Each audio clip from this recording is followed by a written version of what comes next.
Bem-vindos ao canal Resumo do Filme. Hoje iremos fazer o resumo do filme Fratura. Não esqueça de deixar o seu like e de se inscrever. Depois que a esposa e a filha de um homem desaparecem do hospital, onde estavam visitando a filha ferida, o homem fica agitado. Ele descobre que o hospital está escondendo um segredo e suspeita que eles sejam responsáveis pelo desaparecimento de sua família. Ray Monroe está a caminho de casa com sua família no carro, incluindo sua esposa Joanne e a filha Perry. Ray e Joanne discutem sobre o jantar de ação de graças na casa dos pais de Joanne, com Ray sentindo que nunca pode agradá-los e Joanne tomando o lado dos pais.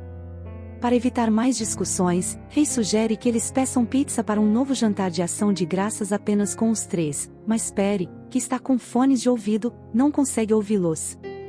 Joanne diz que os fones de ouvido estão quebrados e é difícil consertá-los agora. Ray está lidando com problemas pessoais e está em negação sobre eles. Enquanto isso, um carro os ultrapassa perigosamente, fazendo com que o dispositivo de música de Perry pare de funcionar. Ray percebe que esqueceu de trazer as pilhas extras que comprou para ele. Ele faz uma promessa de comprar alguns itens no próximo posto de gasolina. Perry diz que precisa usar o banheiro. Ray localiza a parada mais próxima, que acontece de ser um posto de gasolina, e decide fazer uma pausa.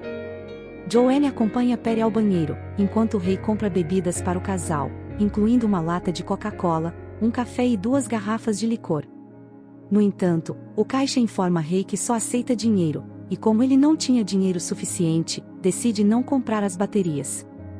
Quando a família se reúne no carro, Ray mente e diz que o posto de gasolina não tinha baterias. Perry então anuncia que não consegue localizar sua nécessaire, então Ray procura por ela debaixo dos bancos, e Joanne retorna ao banheiro para ver se deixou lá. Enquanto isso, Perry se afasta e encontra um balão ao longe, que a atrai. No entanto, ela é confrontada por um cachorro vadio e, ao recuar, cai em um poço exposto. Ray ouve o grito de sua filha e corre para o poço. Apesar dos esforços de Ray para salvá-la, Perry cai. Quando Ray recupera a consciência, ouve Joanne chamando por ele. Ela está com Perry, que continua gritando. Ray a pega e a leva correndo para o carro para levá-la ao hospital. O balão que Perry seguiu era um balão de melhoras, e Ray lembra de ter visto um hospital alguns quilômetros atrás. Ele dirige rápido e com cuidado para chegar ao hospital, onde propõe pegar uma cadeira de rodas. No entanto, insiste em levar Perry para dentro e furta a fila para pedir um médico urgentemente. A recepcionista se sente ofendida com o tom de Ray e percebe que não há sentido em continuar a conversa. Ray sai e vê muitos pacientes idosos esperando, incluindo Joanna, que está infeliz por não ter recebido ajuda para a filha. Ray volta para a recepção, mas não encontra ninguém lá. Ele não pode sair sem obter ajuda para sua filha, então implora com a recepcionista ao seu retorno. Ela pede para ele escrever o nome de sua filha em uma lista e promete chamá-lo rapidamente. Ray está incerto, mas segue a ordem. Joanna pede desculpas por seu comportamento anterior e dá a Ray seu chale amarelo. Depois de esperar por um tempo, Ray sai para pegar um lanche e testemunha uma troca entre um paramédico e um médico. Ele volta e descobre que sua filha foi chamada e lhe pedem sua carteira de motorista e cartão de seguro. A recepcionista faz perguntas irrelevantes sobre a falecida primeira esposa de Ray, Abby, e a saúde mental e uso de álcool de sua família. Ray está frustrado e as pessoas ao seu redor o olham com ceticismo. O casal se recusa a colocar sua filha no registro de doadores de órgãos, o que hesita a recepcionista em tomar quaisquer medidas adicionais, já que Ray não tem cobertura de seguro. Finalmente, Perry é examinada pelo Dr. Bertram, que a distrai falando sobre o que está acontecendo durante o exame. O médico confirma que o braço de Perry está fraturado e sugere uma tomografia computadorizada para examiná-lo mais a fundo. O médico também quer garantir que Perry não tenha nenhum ferimento na cabeça. Para fazer a tomografia computadorizada, Joanna acompanha Perry enquanto eles vão para o porão do hospital.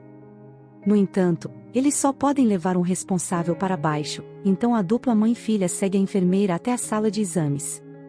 Perry acena para elas enquanto saem, e Ray decide esperar na área de espera, onde eventualmente adormece de exaustão. Ao acordar, ele percebe que a sala de espera está quase vazia e vai até a recepcionista perguntar sobre sua família. Infelizmente, a recepcionista não tem informações, pois os turnos mudaram e a equipe anterior da sala de espera saiu. Rei menciona o nome do Dr. Bertrand, e a recepcionista chama a enfermeira responsável para mais informações.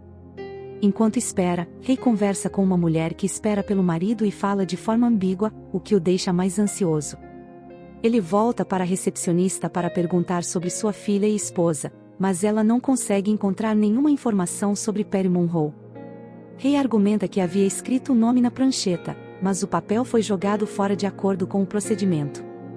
Frustrado, Rei começa a gritar com a recepcionista, e enquanto faz isso, começa a sangrar, o que intimida a recepcionista a chamar o departamento de tomografia computadorizada. Enquanto espera pelo departamento, Rei vê um homem do lado de fora pegando lixo com um pano amarelo dentro dele, o que lhe dá uma sensação estranha, mas ele é distraído pela recepcionista. A recepcionista se recusou a marcar uma tomografia computadorizada depois de flertar com alguém no telefone, alegando que já havia sido feita para uma mulher de 62 anos mais cedo naquele dia.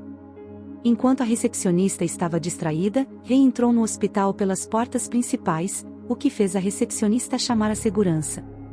Enquanto Rei se apressava pelos corredores, ele ouviu um bebê chorando e correu para investigar, pensando que era sua própria filha. No entanto, acabou sendo a família errada. Rei se desculpou, mas a segurança o deteve para interrogatório. O Dr. Lucado veio em seu auxílio e ouviu pacientemente enquanto o Rei contava o que havia acontecido. Ao conferirem os registros, não encontraram ninguém chamado Perry Monroe. Rei ficou frustrado, mas então avistou a enfermeira que o havia ajudado naquela manhã. O Dr. Lucado a questionou e ela confirmou que Rei havia vindo sozinho e sido tratado por uma lesão na cabeça. Rei a acusou de mentir e tentou atacá-la, mas o Dr. Lucado e o segurança intervieram. O segurança usou spray de pimenta e Anne injetou Rei com um sedativo. O Dr. Lucado ordenou que Rei fosse trancado em um quarto. Depois de recuperar parcialmente a visão, Rei escapou do quarto e procurou por sua família. O segurança o perseguiu e todos os funcionários e pacientes observaram com curiosidade. Rei deixou uma lixeira cair para retardar o segurança e depois escapou por uma porta. O segurança perdeu Rei de vista e informou seu colega. Quando o caminho estava livre, Rei saiu de seu esconderijo e entrou em seu carro, onde começou a chorar. Ele viu um carro de polícia à distância e correu atrás dele enquanto ganhava impulso. Os policiais que estavam dentro do carro ficaram surpresos quando o Rei apareceu repentinamente na frente do veículo. Depois que Rei se acalmou, ele contou aos policiais o que tinha acontecido. Eles decidiram ajudá-lo e investigar a situação. Um dos policiais questionou a recepcionista, enquanto o outro ficou de olho no segurança, com quem Rei estava irritado. Rei repetiu sua história para os policiais, mas o segurança a descartou como absurda. Todos foram para a emergência e conversaram com o Dr. Lucado, que havia aprendido algo sobre o incidente com outro paciente. Dr. Lucado sugeriu que poderia haver um erro nas informações do paciente. Rei instou os policiais a ligarem para o Dr. Bertrand, e depois de alguma hesitação, o Dr. Lucado fez a ligação. Enquanto isso, eles foram para a área de tomografia computadorizada onde Rei havia visto sua família pela última vez. As informações de Perry também estavam ausentes do sistema. Rei confessou aos policiais que sentiu algo estranho sobre o hospital e pediu que investigassem mais. Enquanto esperavam a chegada do Dr. Bertrand, o Dr. Lucado ofereceu refrescos aos policiais. Quando o Dr. Bertrand chegou, ele se lembrou de ter conhecido o Rei, mas explicou que o Dr. Bruce Wall havia examinado após seu acidente. O Dr. Bertrand sugeriu uma tomografia computadorizada, mas Rei recusou e optou por esperar por sua esposa Abby. Os policiais ficaram perplexos depois que Rei lhes disse que o nome de sua esposa era Joanne, mas ele não conseguiu convencê-los de sua história. Rei esperava usar as imagens das câmeras de segurança para apoiar suas afirmações, mas depois de revisá-las, a câmera só o capturou movendo-se sozinho, sem sinal de Joanne ou Perry.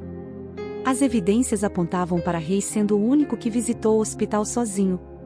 Rei eventualmente encontra Perry em apuros, e um psiquiatra oferece ajuda para encontrar sua esposa e filha.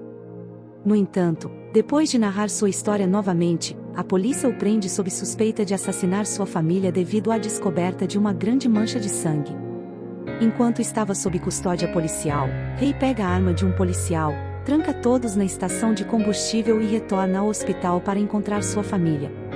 Ele mata um segurança e um médico no processo e sequestra um paciente da cirurgia. No entanto, é revelado que a história de Ray é apenas sua mente brincando com ele, e sua família está realmente morta no porta-malas de seu carro. Bem-vindos ao canal Resumo do Filme. Hoje faremos o resumo do filme Torturada pelo próprio pai de 2021. O filme começa com a corrida frenética de uma jovem chamada Marie ao hospital, acompanhada pelo pai e pela irmã Sarah.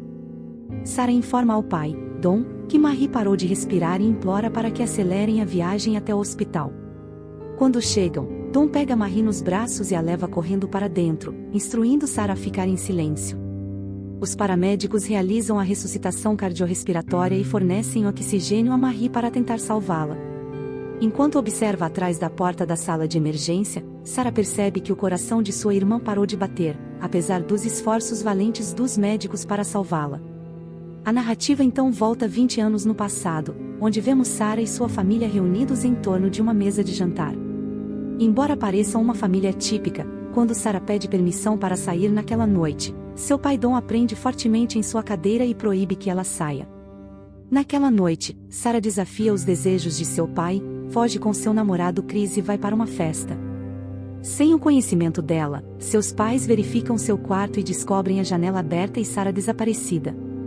Na festa, Sarah e Chris dançam a noite toda e estão claramente apaixonados, aproveitando muito a companhia um do outro. Quando Sarah retorna para casa nas primeiras horas da manhã, Don a pega com Chris e a confronta no alpendre, fervendo de raiva. Eles discutem, e Sarah eventualmente revela que, uma vez que complete 18 anos, sairá de casa e fará o que quiser. Em seguida, ela corre para seu quarto no andar de cima. Quando a mãe de Sarah entra em seu quarto para informá-la que está de castigo, Sarah ignora, afirmando que Don está exagerando e que, uma vez que complete 18 anos, iniciará uma jornada de viagens com Chris.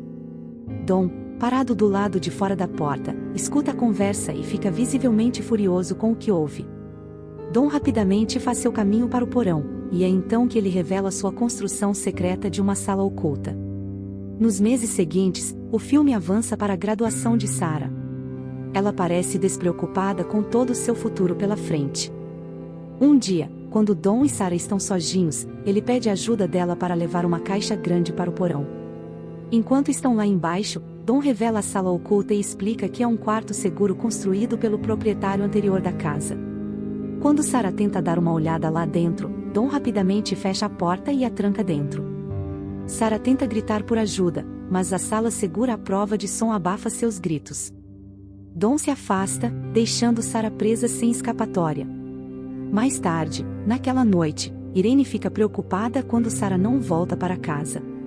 Don diz a Irene que Sarah provavelmente está com o namorado e voltará mais tarde, mas Irene permanece cética e considera chamar a polícia. Dias se passam e Don finalmente retorna ao porão para verificar Sarah.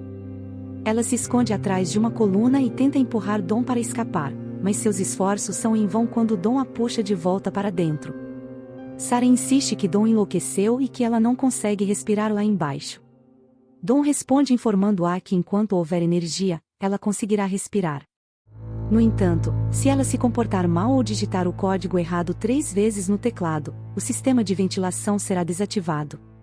Don deixa claro o que ele espera de Sarah. Enquanto isso, um policial visita a casa e fala com a família. A mãe e a irmã de Sarah informam ao oficial que não acreditam que Sarah sairia sem lhes dizer, especialmente agora que ela completou 18 anos. O oficial diz a Irene que, como Sarah é adulta e não há pistas, tudo o que ele pode fazer é registrar um boletim de desaparecimento. Conforme o filme avança, vemos Sarah perdendo a sanidade por estar presa no porão. Ela começa a destruir o quarto e tem alucinações vívidas sobre o namorado e seus planos futuros. Chris, namorado de Sarah, chega à residência em busca de atualizações sobre Sarah. Don, o pai de Sarah, desaprova a visita de Chris à casa e informa a ele que acredita que Sarah fugiu com um rapaz chamado Steve no 21º dia de seu cativeiro. Don desce ao porão no 18º aniversário de Sarah com um bolo e um vestido vermelho, que ele pede a Sarah para vestir para ele. Como Sarah não tem relógio, ela pede a Don para rastrear a hora do dia no porão. No entanto, Dom estipula que, se ela desejar algo, deve completar uma tarefa para ele. Em uma ocasião, Sarah tenta agredir Dom com um objeto afiado, mas ele a detém facilmente, em um acesso de fúria, a espanca brutalmente antes de forçá-la a ter relações sexuais para ensinar uma lição. Um ano depois, o filme avança, revelando que Sarah engravidou do filho de seu pai enquanto arrumava o porão. Mais tarde, a bolsa de Sarah estoura, e ela dá à luz uma filha chamada Marie sozinha, com seu pai ainda mantendo ela e a criança no porão. O filme então avança 4 anos, com Sarah grávida novamente e Dom ainda vivendo uma vida dupla. Sarah dá à luz um menino chamado Michael sozinha, e com 2 filhos para cuidar no porão, ela acha cada vez mais desafiador mantê-los entretidos. Um dia, Dom presenteia Sarah e seus 2 filhos com uma televisão como um presente por seu bom comportamento. A vida tem sido árdua para Sarah, então ela conta histórias para seus filhos para mantê-los ocupados. Depois de vários anos, Chris visita a família, esperando receber boas notícias. Para surpresa de todos, Chris revela a Amy que Dom havia mentido para ele sobre Sarah ter fugido com Steve. Quando Irene descobre este engano, ela e Amy confrontam Dom, exigindo uma explicação para suas mentiras. No entanto, Dom fica na defensiva e uma discussão surge. No calor do momento, Irene sai furiosa e Dom a segue. Enquanto Dom está fora, Amy percebe que ele deixou as chaves do porão no sofá. Agindo rapidamente, ela as pega e segue para o porão. Infelizmente, Dom a pega no ato e exige que ela devolva as chaves. Amy, dominada pela raiva, chora e culpa Dom pelo desaparecimento de Sarah. Vários anos passam, durante os quais Sarah dá à luz um filho chamado Thomas. Ela tenta convencer Dom a levar Thomas para cima enquanto lhe dá uma massagem nos ombros. Apesar dos anos de abuso, Sarah sabe que deve fazer Dom pensar que ele está no controle e que ela realmente se preocupa com ele. Seus esforços dão frutos quando, um dia, Irene descobre um bebê deixado na varanda com um bilhete dizendo que pertence a Sarah e pedindo para cuidar dele. Irene fica muito feliz e comovida às lágrimas. No entanto, a cesta também contém um bilhete de Sarah, escrito em desespero por ajuda. Quando Dom percebe que Sarah tem manipulado ele para fazer o que ela quer, ele a pune severamente. A cena então salta 14 anos à frente, durante os quais Sarah tem sido mantida cativa no porão. Sua filha, Marie, cresceu e se tornou uma jovem deslumbrante. Um dia, enquanto está no porão, Dom começa a mostrar um interesse perturbador por Marie. Sarah observa seu pai e percebe suas verdadeiras intenções. Ela o adverte para que fique longe dela. A imediata aversão de Dom ao modo de falar de Sarah o leva a lembrá-la de sua autoridade. Ele sai do porão naquela noite furioso. Em sua raiva, ele desliga a energia do porão, interrompendo a ventilação e fazendo com que aqueles dentro dele lutem por ar. Na cena seguinte, encontramos Sarah e Marie sentadas, absortas em um livro. Enquanto leem, gotas de água caem sobre elas. Sarah percebe que a água danificou o teto e começa a investigar. Armada com uma colher, ela escava um buraco no teto e uma lanterna piscando ilumina o espaço, dando esperança de que alguém possa resgatá-las. Naquela mesma noite, um transeunte observa a luz e se dirige à casa.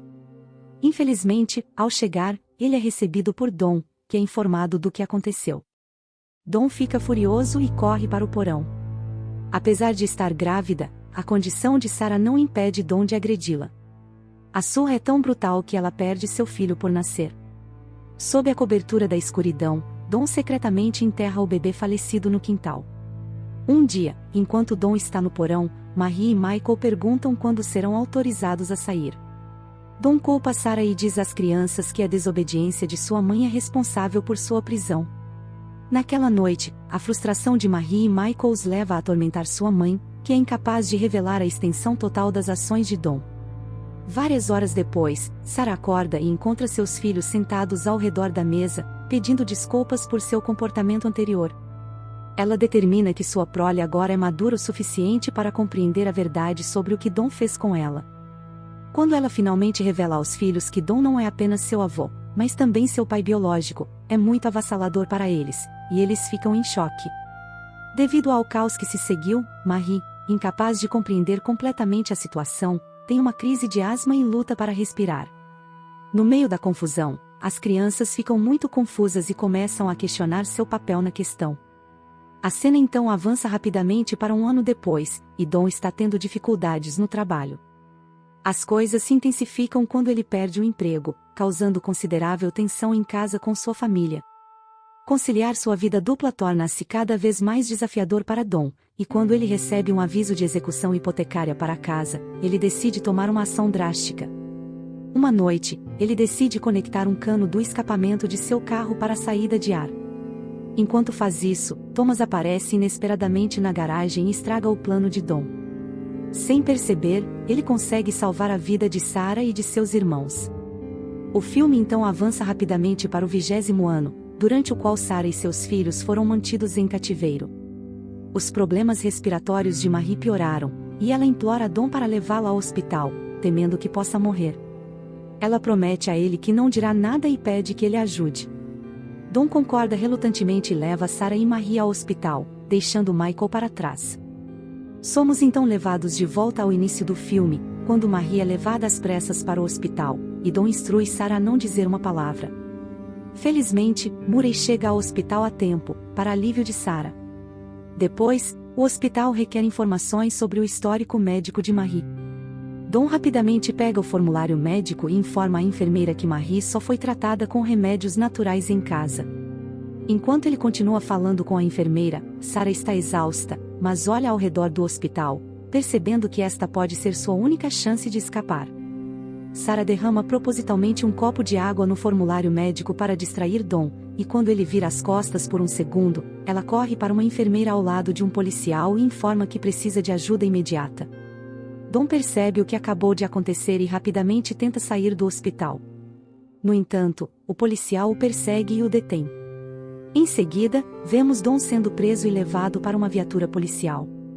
Enquanto isso, Murray conversa com Marie no hospital, dizendo que finalmente estão livres. Tanto Sarah quanto Marie choram e não conseguem acreditar que finalmente escaparam do cativeiro de Dom depois de 20 anos. Depois, vemos policiais chegando na casa de Sarah, indo para o porão e libertando Michael. A mãe de Sarah e Thomas estão devastados e chocados e não conseguem acreditar no que estão vendo. Alguns meses depois, vemos a família sentada em um belo dia de verão, observando Marie, Thomas e Michael brincando. A família finalmente está livre e é vista conversando e apreciando as coisas simples da vida. Sentados no alpendre, eles veem alguém se aproximando em uma motocicleta. Para surpresa de Sarah, é Chris. Eles dão uma volta ao redor do lago e sentam para conversar. Sarah começa a explicar para ele o que aconteceu. Chris não consegue acreditar nos anos de sofrimento pelos quais ela passou e diz que gostaria de ter tentado mais para encontrá-la, e talvez as coisas teriam sido diferentes. Enquanto conversam, Chris entrega a Sarah um presente. Para sua surpresa, é um capacete de porco, o mesmo que ele comprou para ela quando ela ia completar 18 anos e eles iriam fazer uma viagem juntos.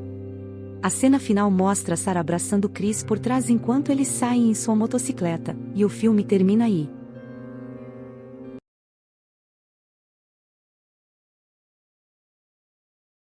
Bem-vindo ao canal Resumo do Filme. Hoje faremos o resumo do filme Céu Vermelho Sangue de 2021. O filme começa com um exército respondendo a uma emergência. Cada soldado está completamente adornado com uniforme e armadura, e a atmosfera é tensa enquanto o homem do rádio transmite notícias de um avião transatlântico que pousou em sua base aérea, o qual foi sequestrado.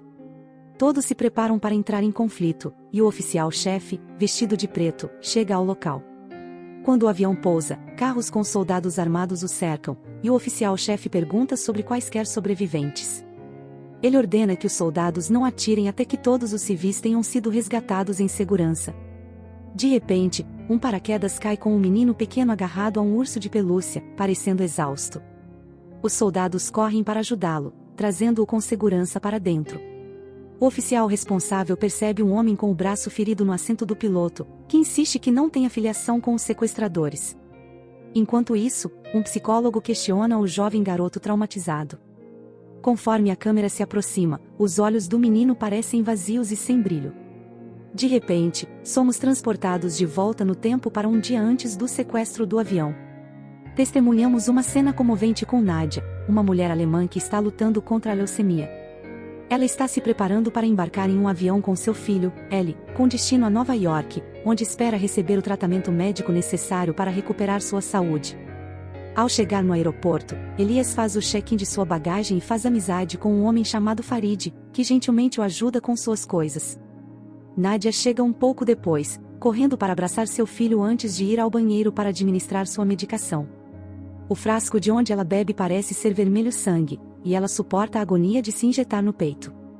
Ao retornar, Nadia descobre seu filho conversando com Farid, cujo voo foi reprogramado. Elias compartilha que sua mãe está doente e que estão viajando para Nova York para seu tratamento. A mãe e o filho então embarcam no avião e se acomodam em seus assentos.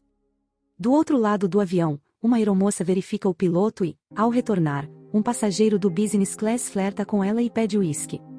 Ela pede a ajuda de um colega de trabalho, Robert, que responde com desaprovação à bela mulher. Enquanto isso, Nadia parece ansiosa e sem fôlego ao abrir seu diário e ver uma foto da família com seu marido e filho. Isso desencadeia uma lembrança de tempos mais felizes, que ela deseja reviver mais uma vez. Nadia reflete sobre o dia que passou com seu amado, mas sua recordação logo se torna sombria. Ela relembra o dia em que o carro deles quebrou em uma estrada desolada e escura, e seu marido saiu para buscar ajuda, deixando-a e Elias sozinhos na noite assustadora.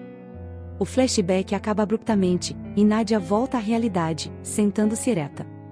Enquanto isso, um empresário entra em contato com a aeromoça para perguntar sobre a internet, mas o caos irrompe quando um grupo de homens, incluindo o copiloto Bastion, silenciosamente mata os 3 oficiais de segurança a bordo e altera a caixa preta, tornando a aeronave impossível de ser rastreada no radar. Após isso, o líder dos sequestradores anuncia aos passageiros que ele e seus associados tomaram o controle do avião e exige que todos permaneçam sentados até que um resgate seja pago. Um dos sequestradores, conhecido como H-Ball, que havia se disfarçado anteriormente como um anfitrião chamado Robert, emerge coberto de sangue, empunhando uma arma e aterrorizando todos a bordo. Nadia parece mal e os outros culpados chegam um por um e seguem para a sala do piloto. Acontece que o copiloto, Bastion, já havia envenenado o piloto, e eles se livram dele. Depois disso, eles alteram o curso do avião, e enquanto os sequestradores assumem o controle, Elias estuda a estrutura da aeronave e aconselha sua mãe de que devem se esconder no porão de carga. Os sequestradores reúnem algumas pessoas para arrastá-las para o outro lado, proporcionando uma oportunidade para Elias fugir. O coração de Nadia acelera enquanto segue, mas no meio do caminho, o psicopata sequestrador, H-Ball, os vê e atira neles. Nadia protege seu filho e é atingida várias vezes. Os sequestradores prosseguem com a segunda fase de seu plano, presumindo que Nadia está morta, e coagem Farad a criar uma declaração que implica que o avião foi sequestrado, cientes de que isso resultará na aeronave sendo alvo e abatida. Conforme Nadia recupera gradualmente a consciência, ela começa a reviver o dia em que seu marido, Nikolai, foi morto. Durante uma viagem em família, o carro deles quebrou, e ele foi a uma fazenda próxima em busca de ajuda. No entanto, ele nunca voltou. Nadia foi procurá-lo e ficou horrorizada com o que viu. Ela foi então atacada pelo assassino de seu marido, um vampiro que conseguiu afundar seus dentes em sua mão antes de ser incinerado pelo sol da manhã. Nadia foi posteriormente transformada em vampira. Lentamente, Nadia recupera a consciência com sangue espalhado por todo lado. Ela desce até o porão de carga e remove suas lentes de contato e dentaduras que escondem seus olhos alterados e presas. Lá, ela encontra um cachorro e continua a tirar sua vida para satisfazer sua fome de sangue. Depois de se alimentar, ela nota como suas feridas cicatrizam em segundos, mas suas ações são testemunhadas por um dos sequestradores.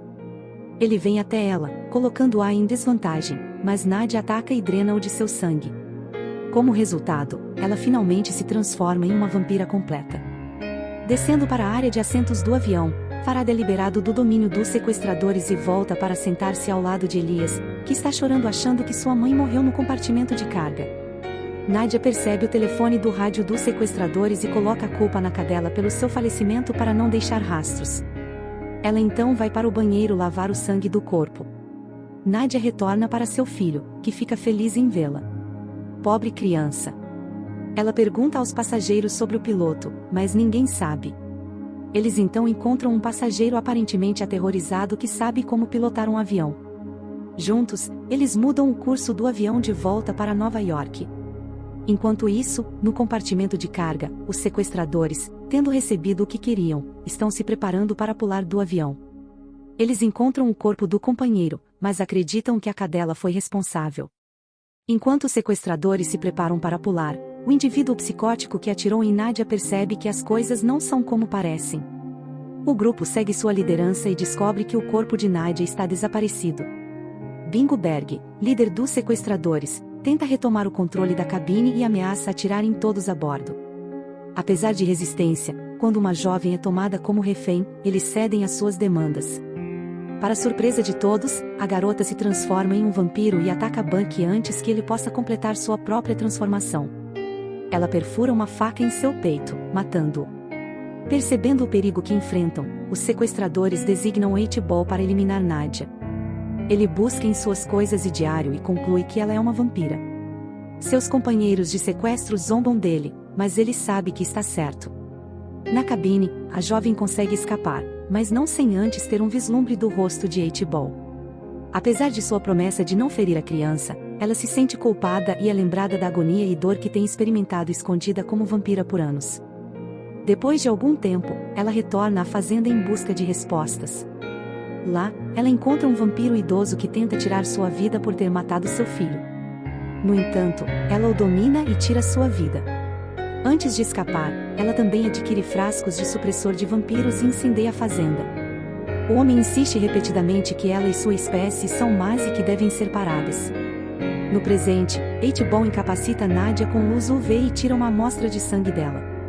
Ele tenta estacá-la, mas seu plano é interrompido quando Elias o confronta com a arma de Bard e quebra acidentalmente uma janela, causando uma súbita descompressão da cabine. Esse evento faz com que os sequestradores recuperem rapidamente o controle da cabine. Eles derrubam o avião e matam o menino lá, enquanto restauram a pressão do ar na cabine. Nadia leva Elias a Farid e sai em busca do psicopata que roubou seu frasco de sangue. 8-Ball escapou para o porão de carga e se injetou com uma mistura doentia de sangue. Maoya tentou incendiá-lo, mas seus esforços foram insuficientes para eliminá-lo completamente.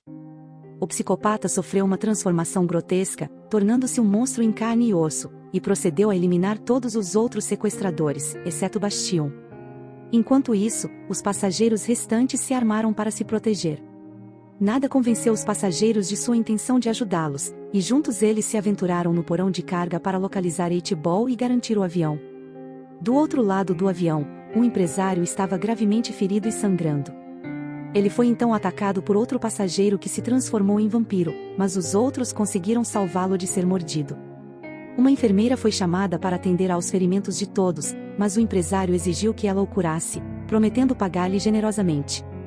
A enfermeira não conseguiu fornecer nenhuma garantia, pois o ferimento parecia muito grave para ser tratado. Nadia, por sua vez, levou Bastion para virar o avião em direção a Nova York.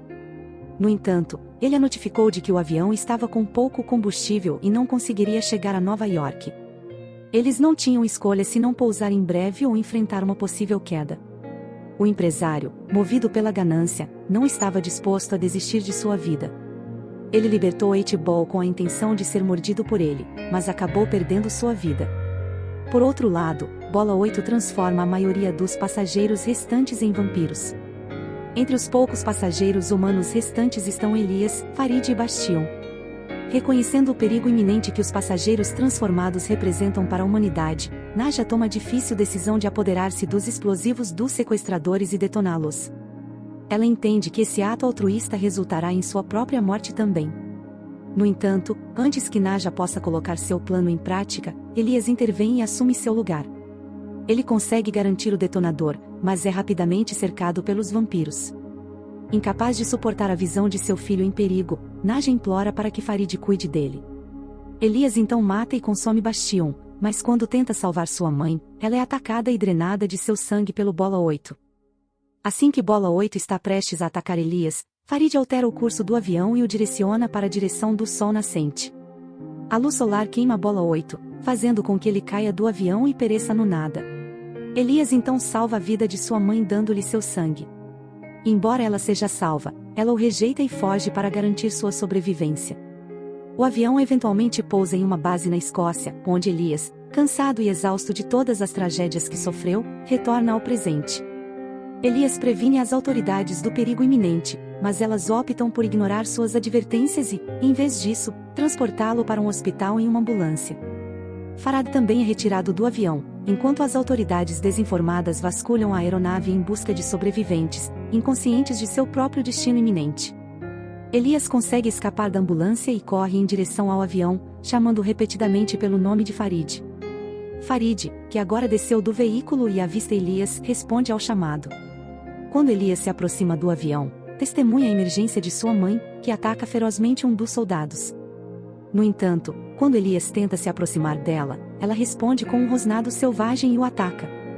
Elias percebe com o coração pesado que sua mãe não é mais a mesma pessoa que ele conhecia e amava, mas agora se transformou em um monstro sedento de sangue.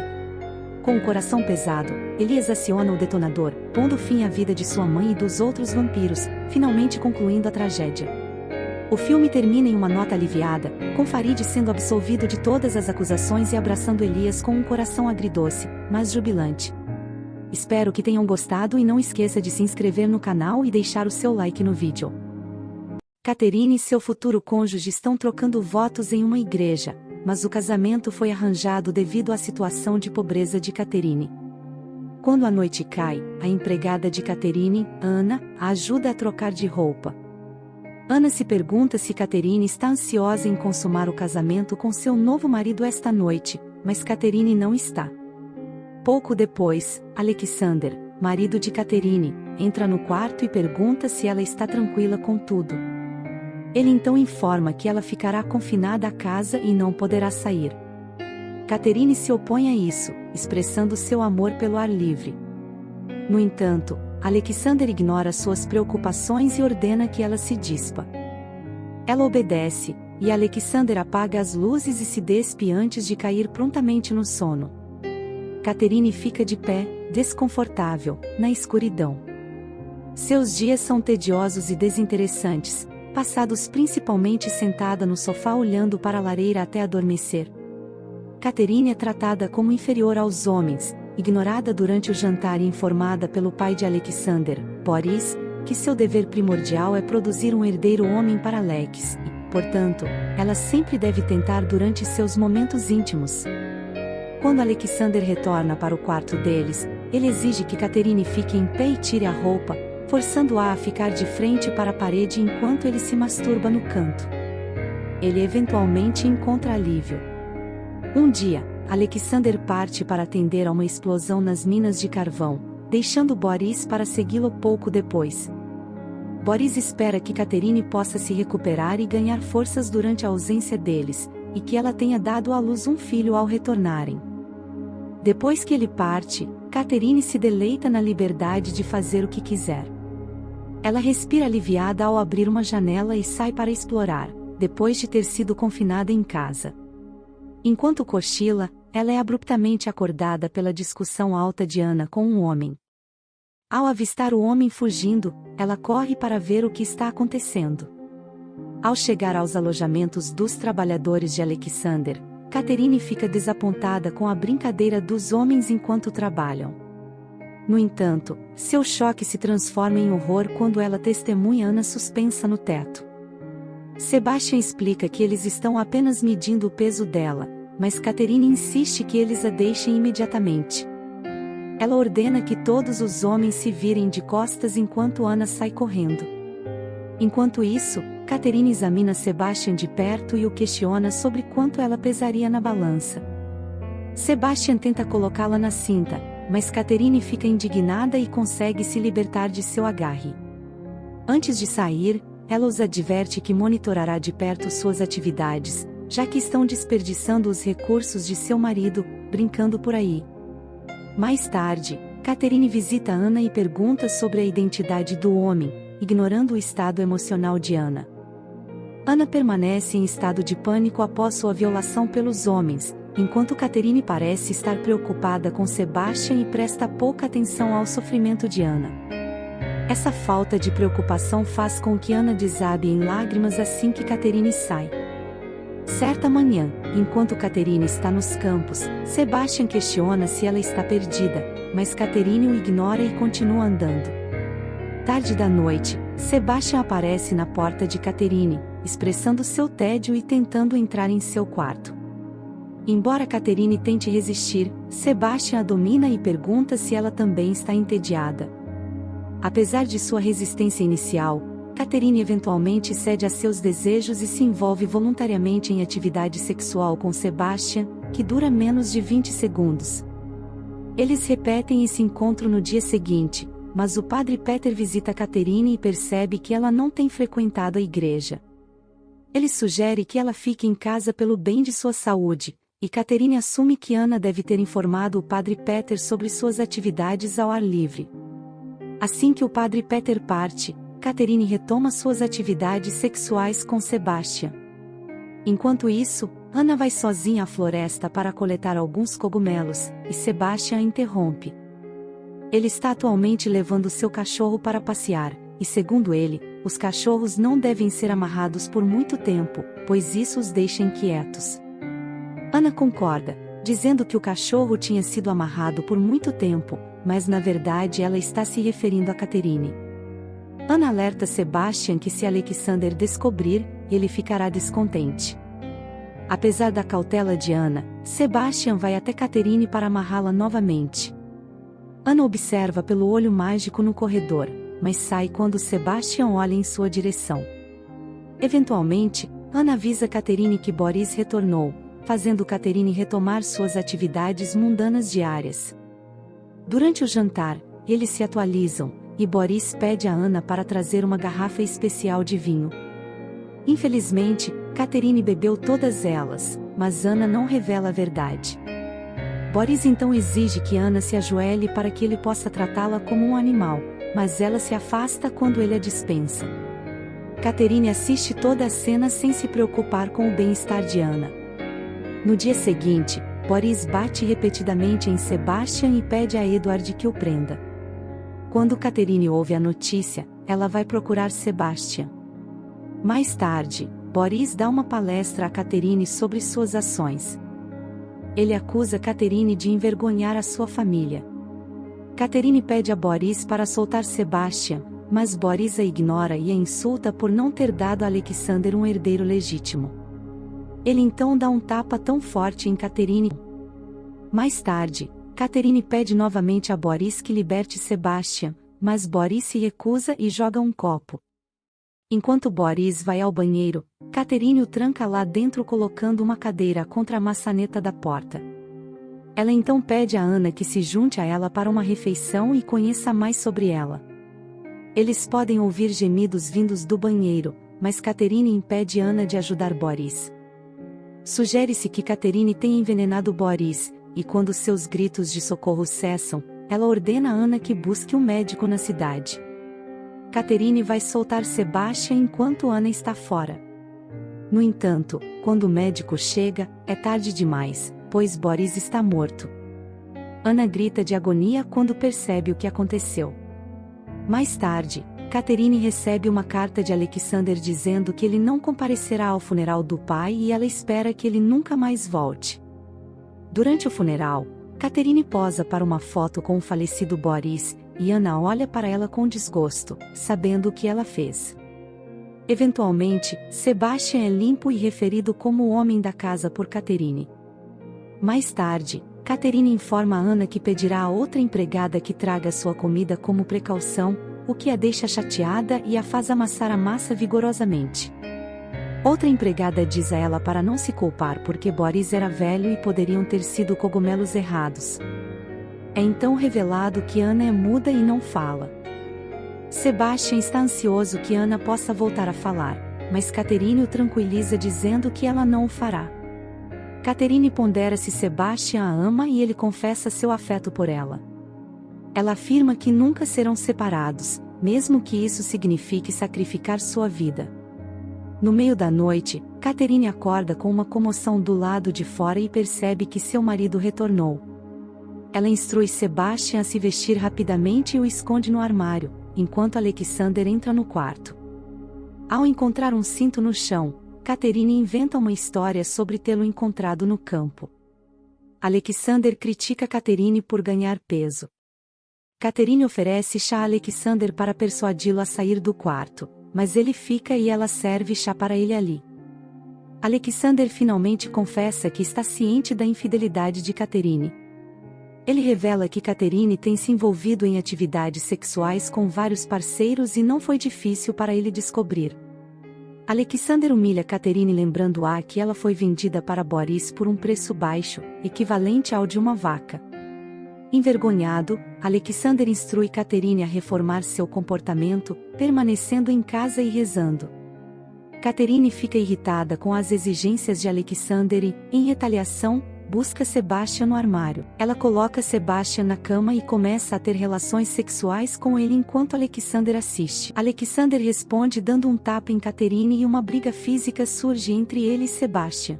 Alexander morde o pescoço de Sebastian, enfurecendo Catherine que o acerta com força até que ele morra. Sebastian decide se livrar do corpo na floresta, enquanto Catherine atira e mata o cavalo, causando uma grande explosão que a joga para trás. O tamanho enorme do cavalo impede que eles o enterrem, e Catherine decide cobri-lo com terra em vez disso. Sebastian se vê lutando para dormir, pois não consegue tirar a imagem do rosto de Alexander da mente. Ele não consegue deixar de se perguntar como Catherine foi capaz de seguir em frente tão rapidamente após uma experiência tão traumática. No entanto, Catherine o tranquiliza, dizendo que agiram juntos para proteger seu amor, e que era necessário impedir Alexander de matá-lo. Eles fazem amor mais uma vez antes de finalmente descansar. No dia seguinte, Anna serve chá para eles enquanto desfrutam do café da manhã juntos. À medida que o tempo passa, o cavalo que eles enterraram começa a se decompor e, devido ao seu mau esconderijo, se torna cada vez mais visível. Em um momento posterior, Agnes faz uma visita a Catherine para informá-la que sua filha teve um filho chamado Ted com Alexander, com quem ela dormiu e teve o filho. Como a filha faleceu posteriormente, Alexander passou a residir com Agnes e sua família, tornando-se eventualmente o guardião legal de Ted, do qual Agnes tem documentação para comprovar. Agnes revela ainda a Catherine que Alexander foi visto pela última vez a caminho de sua propriedade antes de seu desaparecimento súbito, levando-a a presumir que ele tenha falecido. No entanto, Catherine discorda dessa ideia, acreditando que Alexander está apenas desaparecido. Enquanto isso, Anna está ouvindo a conversa intrigante deles enquanto finge prestar atenção na comida. Eventualmente, Agnes e Ted se mudam para a vizinhança, embora Sebastian abrigue dúvidas sobre a veracidade das afirmações de Agnes. No entanto, Catherine assegura a Sebastian que possuem documentação autêntica. Sebastian fica perplexo sobre como Alexander concebeu um filho com outra pessoa, já que nunca teve contato físico com Catherine. Em um jantar, Agnes informa a Catherine que Ted ocupará seu quarto. Catherine concorda eventualmente, mas propõe tomar o quarto de Agnes em troca. Em um dia específico, Ted educadamente pede a Catherine para acompanhá-lo na exploração dos campos, o que ela aceita. Ted elogia a aparência de Catherine e se apresenta como uma criança excepcionalmente encantadora. Enquanto isso, Sebastian voltou a viver com os outros homens nos alojamentos sujos. Um dia, ele avista Agnes na floresta e pede para se juntar a ela. Embora Agnes esteja um pouco assustada no início, eventualmente permite que Sebastian a acompanhe. Um dia, Anna flagra Catherine examinando sua barriga inchada. Ela confidencia a Sebastian para compartilhar a notícia alegre, mas ele se distancia, temendo punição. Sebastian informa a Anna que ficará confinado nos alojamentos enquanto Ted estiver presente. Mais tarde, quando Catherine tenta se aproximar de Sebastian, Ted interrompe a conversa deles. Na tentativa de se livrar da presença do menino, Catherine gentilmente o empurra, fazendo-o chorar e correr para longe. Apesar disso, Catherine chama repetidamente por Sebastian, mas seus gritos são ignorados. Conforme as notícias se espalham sobre o desaparecimento de Ted, toda a casa embarca em uma missão de busca na floresta próxima. No entanto, Sebastian consegue localizar Ted sentado ao lado de um rio rugindo, próximo a uma cachoeira. Ao anoitecer, Sebastian chega ao grupo ao redor da fogueira com Ted em seu encalço. Ele exige que todos busquem cobertores para a criança, mas Agnes o repreende por presumir dar ordens como um estranho. Enquanto Sebastian começa a fazer as malas para partir, Catherine corre para ele e implora que ele não vá, oferecendo qualquer coisa para fazê-lo ficar. Sebastian confessa que uma vez teve a oportunidade de empurrar o menino para a cachoeira, mas agora é tarde demais. Catherine insiste que ainda não é tarde demais. Mais tarde, Catherine diz a Agnes para descansar enquanto ela vigia Ted, e Agnes expressa sua gratidão ao sair do quarto. Catherine olha Ted com nojo e permite que Sebastian entre no quarto. Quando Ted acorda e fica confuso, Catherine tenta segurá-lo e sufoca-o com um travesseiro enquanto ele luta e grita. Sebastian se junta a ela para ajudar a sufocar a criança. Sebastian fica abalado após o incidente e leva algum tempo para compreender o que aconteceu. Catherine está sentada em uma cadeira, parecendo estar soluçando, enquanto Anna entra na sala e descobre que Ted faleceu. Enquanto isso, Sebastian é encontrado chorando na floresta, sobrecarregado pelos acontecimentos. Ao ouvir a notícia, Agnes não consegue conter suas emoções e desaba em lágrimas. Enquanto o Dr. Burdon investiga o assunto, ele questiona Catherine sobre os detalhes do incidente. Catherine afirma ter adormecido por um curto período de tempo, apenas para descobrir que Ted havia parado de respirar ao acordar. Ela insiste que descobriu sua condição pouco antes de Anna chegar, por volta das 5 horas. O Dr. Burdon levanta a possibilidade de Catherine ter dormido por mais tempo e sugere que outra pessoa possa ter entrado na sala e causado a sufocação da criança. Ele também aponta as contusões no corpo de Ted, que Catherine atribui à sua queda na cachoeira. No entanto, o Dr. Burdon observa que as contusões não estavam presentes antes. Mais tarde, um grupo de indivíduos reflete sobre os eventos que se desenrolaram, buscando respostas para a série de eventos infelizes. Catherine tenta ignorar as hipóteses de todos.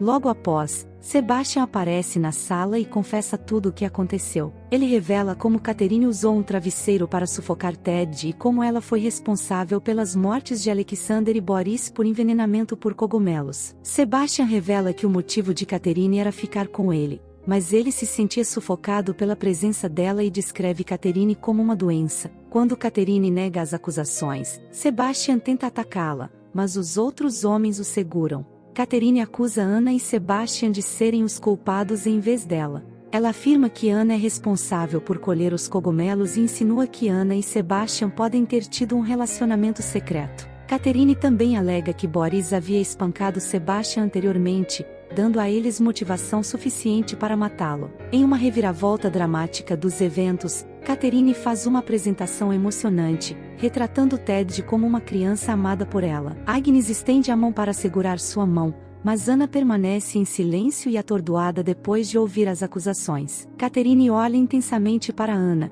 e Anna resigna-se ao seu destino. Posteriormente, Anna e Sebastian são levados embora por seus crimes, e Catherine permanece na casa enquanto Agnes parte. Apesar de estar grávida, Catherine parece vazia e sem emoções. Bem-vindo ao canal Resumo do Filme. O filme de hoje trata de uma jovem que faz uma descoberta perturbadora sobre sua família ao vasculhar o computador de sua mãe depois que esta desaparece. A película começa com uma gravação antiga do pai brincando com sua filha pequena, mas quando a mãe entra na sala e começa a filmar, o pai de repente tem uma hemorragia nasal. O vídeo é reproduzido, pausado, e uma captura de tela é feita do pai e filha juntos. O usuário encerra sua conta do Google e, ao navegar pelos documentos, se depara com uma menção ao meningioma, o mesmo tumor cerebral que causou a morte do pai da adolescente chamada June.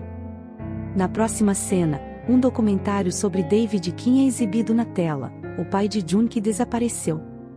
Enquanto assiste ao documentário, June é interrompida por uma mensagem de texto e uma ligação de sua mãe, Grace, que está prestes a embarcar em uma viagem com seu novo namorado, Kevin.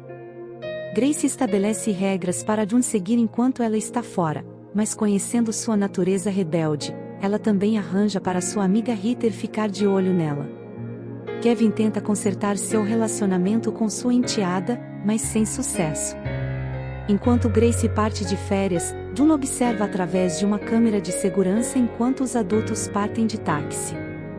Enquanto isso, a amiga de Jun, Vena, envia uma foto de um baú cheio de álcool para comemorar a ausência de seus pais. Peter visita Jun para verificar como ela está, e depois que ela sai, Jun e seus amigos passam seus dias no campo, bebendo e iniciando incêndios. Kevin envia fotos de férias para Jun, enquanto ela passa seu tempo se divertindo com seus amigos e gastando o dinheiro que sobrou. No terceiro domingo de junho, é comemorado o Dia dos Pais, e nesse dia em particular, a protagonista da história está perdida em pensamentos sobre seu pai falecido. À noite, um grande grupo de pessoas se reúne em sua casa para celebrar, sabendo que a mãe da protagonista voltará no dia seguinte.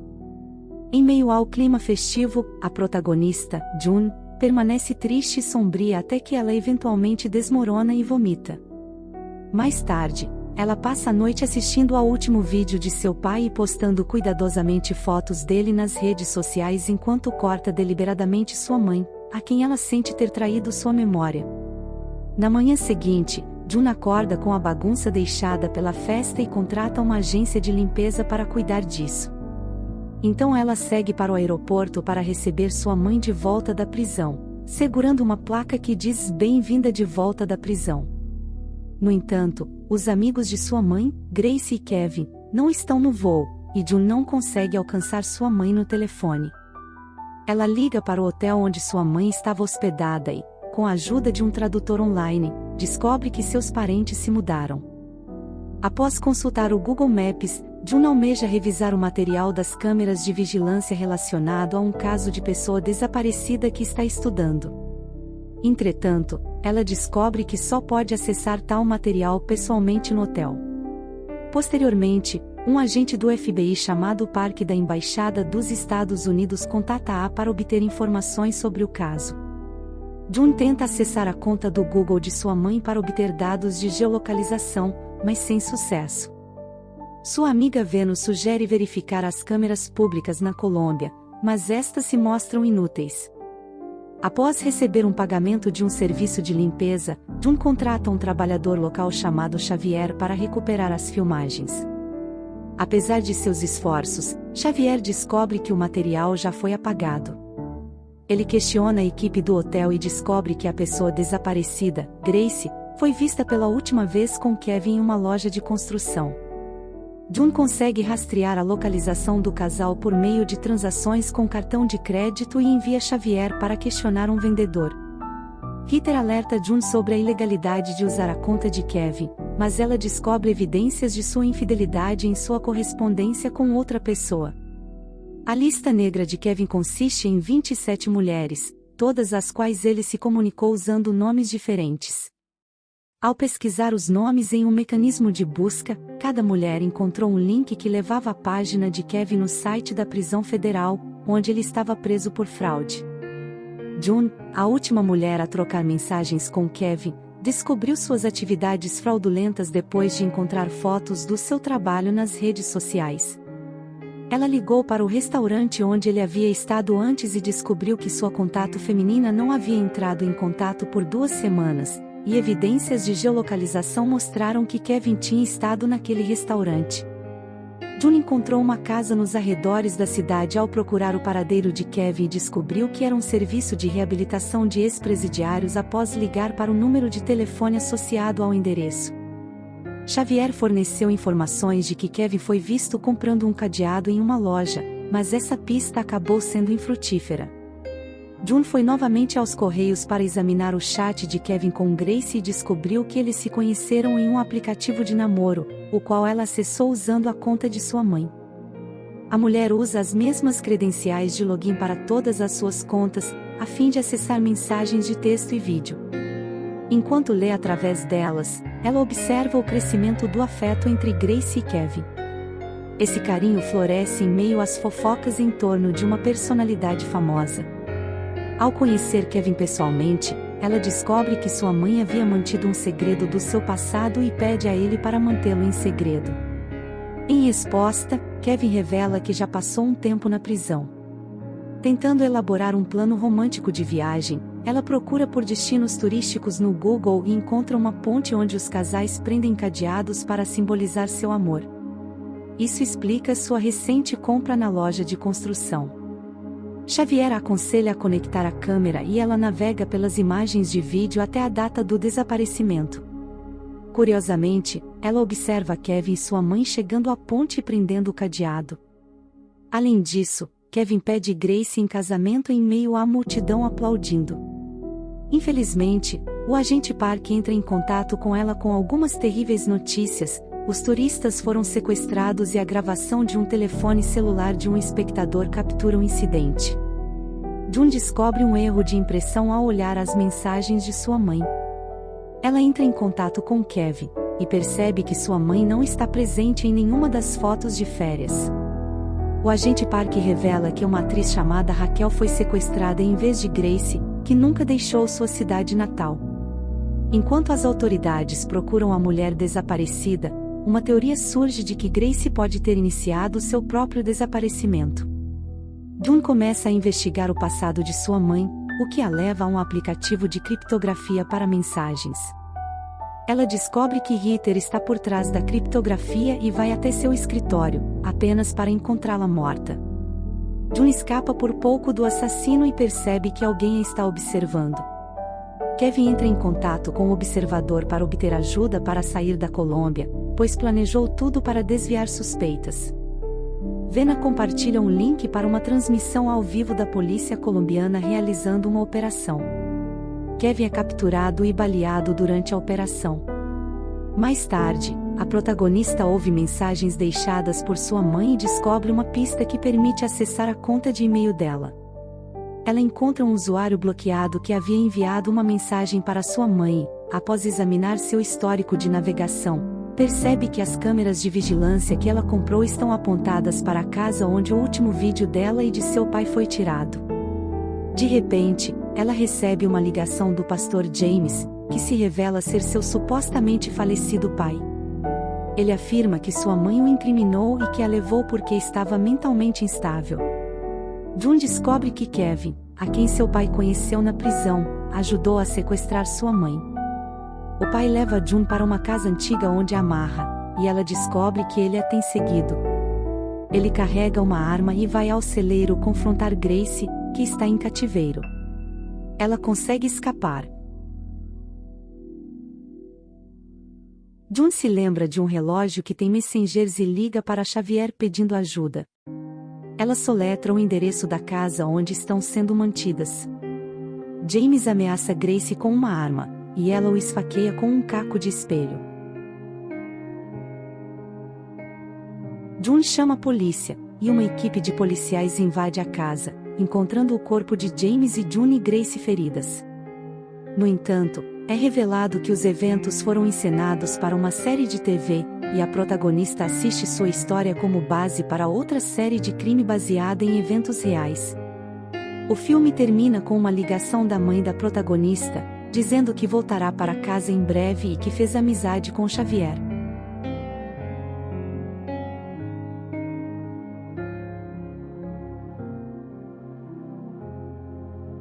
Bem-vindo ao canal Resumo do Filme. Hoje faremos o resumo do filme Perigo Próximo. Deixe o seu like e se inscreva no canal. A história começa com a apresentação de uma jovem de 17 anos chamada Ashley, que recebe uma ligação da Sra. Lerner pedindo para que ela tome conta do filho de 12 anos, Lucas, enquanto eles vão a uma festa de Natal. Lucas confia em seu melhor amigo, Garret, que lhe nutre fortes sentimentos românticos por Ashley e pretende investir nela naquela mesma noite. Apesar do conselho cauteloso de Garret de que Lucas é muito jovem para ela, Lucas permanece inflexível. Quando Ashley chega, a Sra. Lerner informa sobre as tendências sonambúlicas de Lucas e aconselha-a a trancar o lápis em sua porta e manter um olhar atento sobre ele. Depois que os Lerners e Garret partem, Ashley entra em contato com seu namorado, Rick, que insiste em encontrá-la, mas ela recusa, afirmando que está ocupada cuidando de Lucas. Mais tarde, Ashley diz a Lucas que esqueceu de encomendar pizza. Mas de repente, há uma batida na porta. Quando Ashley vai verificar, ela encontra um entregador de pizza. Lucas pede para ela pegar a pizza, pensando que seu pai pode ter encomendado para eles. Enquanto leva a pizza para dentro, Ashley se assusta com um Papai Noel inflável. Ela decide colocá-lo do lado de fora. Enquanto assistem ao filme, Lucas tenta fazer um movimento em Ashley, mas ela o impede. Ashley recebe uma ligação de um número desconhecido que diz que está os observando. Ela vai até a janela do quintal para verificar e mostra o dedo do meio, não encontrando ninguém lá. Lucas começa a beber e Ashley arranca a garrafa dele. Novamente, quando ela se vira, ela se assusta com o Papai Noel inflável, que de alguma forma se moveu perto da janela. Ashley pede para Lucas passar seu telefone, mas ele acidentalmente joga na piscina de peixes. Eles ouvem outra batida na porta e, de repente, Garrett corre pela porta e pula em cima de Lucas. Ashley e Lucas são assustados por alguém tentando assustá-los. Ambos gritam com a pessoa, apenas para ouvir uma janela quebrando no andar de cima. Ashley percebe que a situação pode ser mais séria do que eles pensavam e pega uma faca enquanto eles sobem as escadas. Chegando lá, eles encontram uma janela quebrada e um tijolo dentro.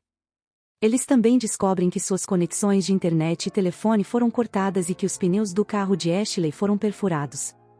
Garrett, uma das pessoas com quem estavam gritando antes, fica com medo e tenta correr, mas é morto a tiros por uma pessoa desconhecida.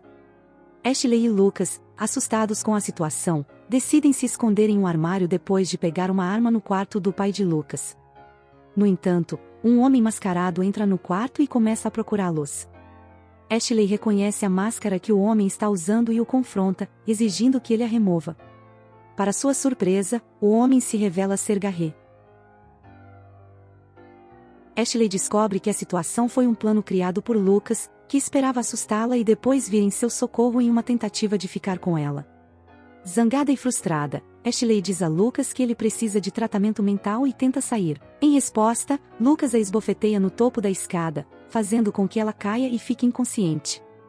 Quando Ashley recupera a consciência, ela se vê amarrada a uma cadeira com fita adesiva. Apesar das tentativas de Ashley de argumentar com ele e alertá-lo de que suas ações são loucura e que a polícia inevitavelmente os alcançará, Lucas continua convencido de que é inteligente o suficiente para escapar da lei. As coisas tomam um rumo sombrio quando Lucas desafia Garrett a tocar os seios de Ashley, mas depois proíbe-o de fazê-lo. Ashley aproveita a oportunidade para pegar uma lanterna próxima e sinalizar por ajuda. No entanto, sua tentativa é interrompida quando Lucas e Garrett retornam e acabam com seu sinal. Em uma tentativa desesperada de afirmar sua autonomia e resistir a seus captores, Ashley se rebela e derruba uma garrafa da mão de Lucas com a cabeça, quebrando-a no chão. Nesse momento, há uma batida na porta, e Ashley tenta gritar por ajuda, mas Lucas a silencia com fita adesiva. Lucas atende à porta e descobre que Rick veio ver Ashley. No entanto, Lucas mente e afirma que Ashley não quer vê-lo. Rick finge sua partida e implora Lucas para entregar as flores que ele havia conseguido. Quando Lucas abre a porta, Rick força sua entrada e começa a procurar por Ashley enquanto ela luta para gritar e escapar em outra sala. Enquanto isso, Lucas informa que Ashley está no andar de cima na cama, pois estava sofrendo de cólicas menstruais e ansiava por descansar. À medida que Rick avança para o andar de cima, Ashley consegue pegar um pedaço de vidro do chão. Quando Rick está examinando o quarto, Lucas o ataca com um taco de beisebol, fazendo-o perder a consciência. Apesar do contratempo, Rick consegue recuperar a consciência e se envolve em uma luta feroz com Lucas. Embora Lucas tenha esfaqueado um lápis em sua bochecha, Rick ainda consegue dominá-lo e se prepara para golpeá-lo com o taco até que Garrett chega de repente com uma arma, ordenando que Rick pare e se ajoelhe. Na cena seguinte, Rick está amarrado a uma cadeira ao lado de Ashley, com fita adesiva cobrindo sua boca. É revelado que Lucas foi quem enviou a mensagem a Rick e o atraiu para casa, e que tudo fazia parte de seu plano.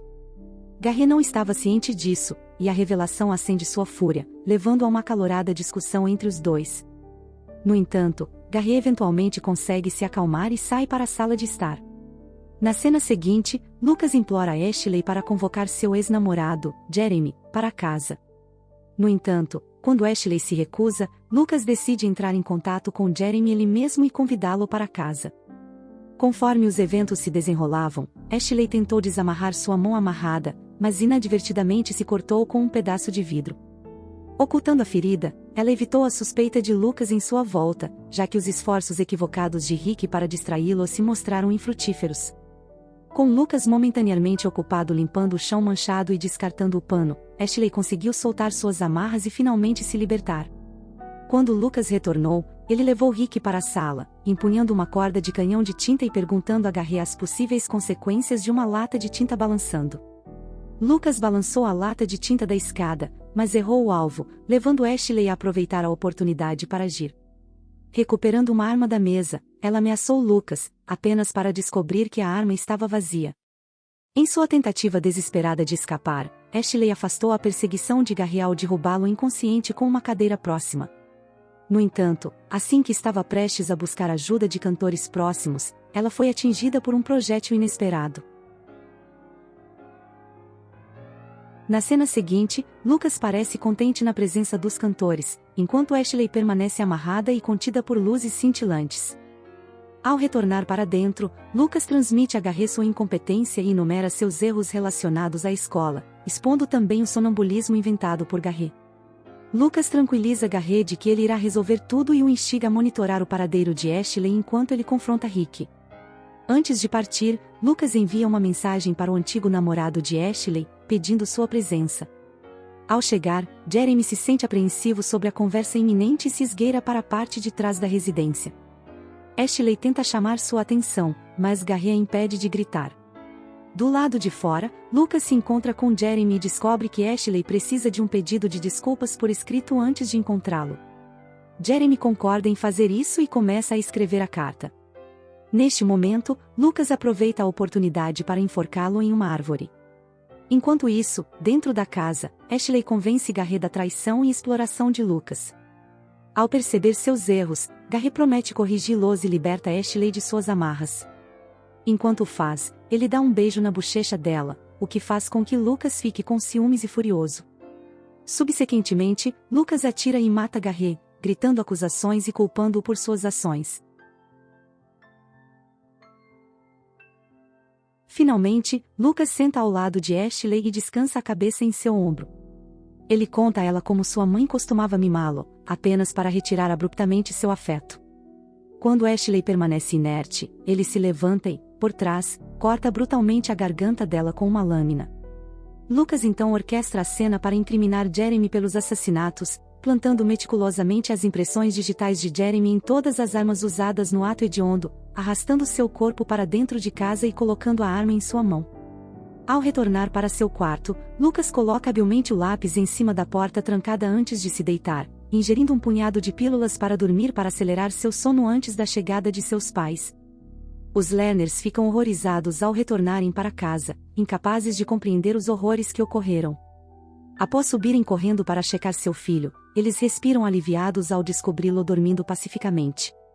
Mais tarde, a polícia faz uma busca minuciosa na propriedade, para surpresa de Lucas, informa que Ashley miraculosamente sobreviveu ao ataque selvagem, conseguindo ocultar seus ferimentos com fita adesiva.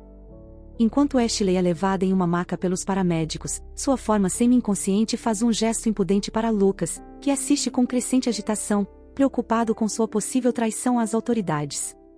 Buscando consolo na companhia de sua mãe, ele expressa o desejo de visitar o hospital para se certificar de que Ashley permanece em estado precário.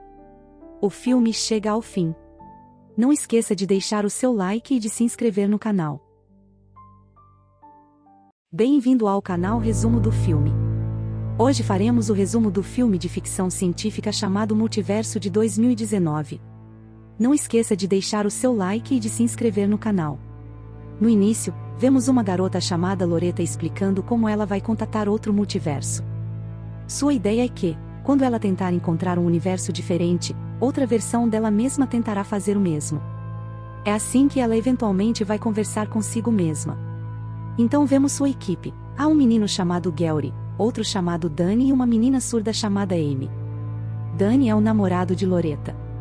Vemos eles tentando descobrir como podem contatar uma dimensão igual ou quase idêntica.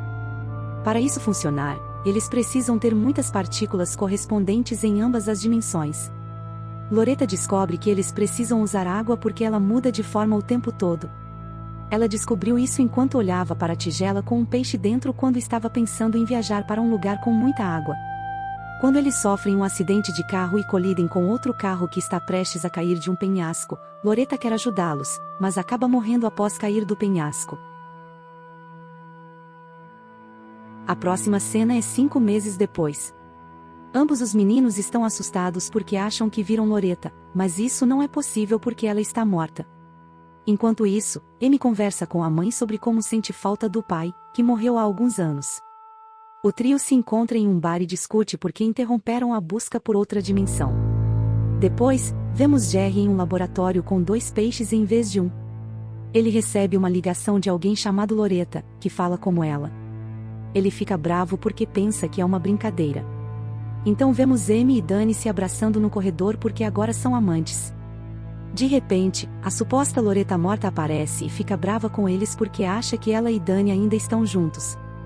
O grupo se reúne e explica a Loretta que ela morreu. Loretta não sabe do que estão falando e diz que esteve com eles nesses 5 meses, então eles percebem que ela é de outra dimensão. Amy acha que Loretta está louca e bateu a cabeça quando caiu do penhasco, e eles ficam bravos um com o outro à noite. Gary, Danny e Amy de repente sentem muita dor e não sabem de onde vem.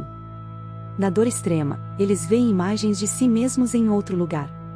De manhã, quando a dor passou, eles voltam para a escola. Eles descobrem que alguém esteve no laboratório e que o layout do laboratório é diferente. Eles também descobrem que um dos peixes está morto. O peixe que está morto é o peixe que cruzou da dimensão de Loretta para cá. Agora eles estão preocupados que Loretta vá morrer em breve também. Na próxima cena, vemos Gary na porta de sua casa. Ele descobre que a porta está aberta e o alarme está desligado. Ele ouve que há alguém em sua casa e corre em direção ao barulho. Pelo jeito que as coisas estão, é possível ver que o ladrão estava procurando algo específico. Gary fica com raiva quando vê que o ladrão foge. Em seguida, vemos Loretta ligando para seus pais. Ela está tão emocionada porque em sua dimensão eles morreram que ela não consegue falar e desliga. Então vemos Loretta falando com Amy. Ela quer resolver a discussão com ela e consegue. Agora elas são amigas novamente. Depois disso, vemos Gary e Danny no porão da escola. Eles estão discutindo o que precisam fazer com Loretta, porque acham que ela vai morrer como o peixe. Então Gary pergunta como Danny tem tanta certeza de que o peixe que atravessou morreu em vez do peixe deles. Danny não tem uma resposta para isso. Então Gary diz que é da mesma dimensão de Loretta, o que significa que há mais de um Danny, Gary e Amy neste mundo. Porque o universo não pode suportar 2 versões idênticas da mesma massa, uma delas deve desaparecer. Foi por isso que o trio do mundo original sentiu uma dor extrema ao mesmo tempo. Descobriu-se que Gary drogou Danny porque queria matá-lo e salvar seu amigo do mesmo universo. Na cena seguinte, vemos Loretta, Danny e Gary em um bar. Danny beija Loretta porque, no universo alternativo, eles ainda são amantes. Gary fica bravo porque Danny está com Amy. Descobriu-se que Danny é de um universo diferente. Danny e Gary estão zangados um com o outro porque nenhum dos dois entende o que está acontecendo. Em seguida, vemos Danny entrando em um carro onde Gary, do mesmo universo que ele, está esperando por ele. Ele conta o que está acontecendo e Danny fica chocado. Gary diz que precisa matar o Gary original porque ele matou o verdadeiro Danny para ele. Danny diz que não vai matar ninguém. Em seguida, vemos Amy no quarto de Danny. Ela quer beijá-lo porque ainda acha que ele é seu namorado, mas descobre que está falando com Danny de outro universo. Ela pergunta onde está o verdadeiro Danny e sai furiosa. Em seguida, vemos a Amy do outro universo entrando em sua própria casa. Ela descobre que não é desse universo e fica chocada. Ela descobriu porque a verdadeira Amy é surda e ela não é. Ela liga para Gary do primeiro universo, mas ele pensa que é outra ligação falsa porque Amy é surda e não pode falar.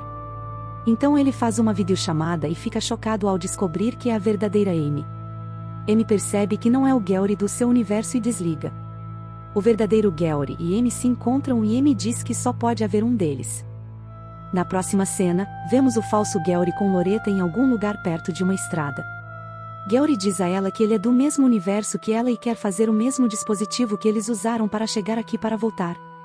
Depois disso, vemos Gary batendo na porta de Danny. Ele finge ser o falso Gary para conseguir informações sobre o que aconteceu com o verdadeiro Danny. Danny descobre e diz que o verdadeiro Danny está morto. Ele também diz que o Gary que o matou enlouqueceu porque pensa que tudo isso é um sonho. Então vemos a verdadeira Amy voltando para casa. Ela está mais fraca do que o normal e sente mais dor também. Ela entra em seu quarto e fecha a porta. Então ela vê a falsa Amy sentada em sua cama. Elas conversam por um tempo e a falsa Amy sai. A verdadeira Amy a segue e elas acabam em um lago. A falsa Amy entra na água e diz que essa foi a maneira de entrar no mundo, então agora ela vai voltar. Não era a saída, e a falsa Amy se afoga. Um pouco depois, vemos Loretta no quarto de Danny. Eles estão pensando no que fazer com Gary porque ele perdeu a cabeça. Loretta descobre que o Gary de seu universo matou o verdadeiro Danny e ela perde a cabeça. Então vemos Gary indo para seu quarto e vendo o falso Gary lá. O falso tenta matar o verdadeiro Gary, mas no último momento, Loretta, Amy e Annie aparecem. Eles dominam o falso Gary e o verdadeiro Gary o mata. Agora não há mais clones, o que significa que não há motivo para lutar ou não confiar em ninguém. Eles estão dirigindo para casa quando sofrem um acidente de carro. É o mesmo do início do filme, indicando que é um loop. Este é o fim do filme.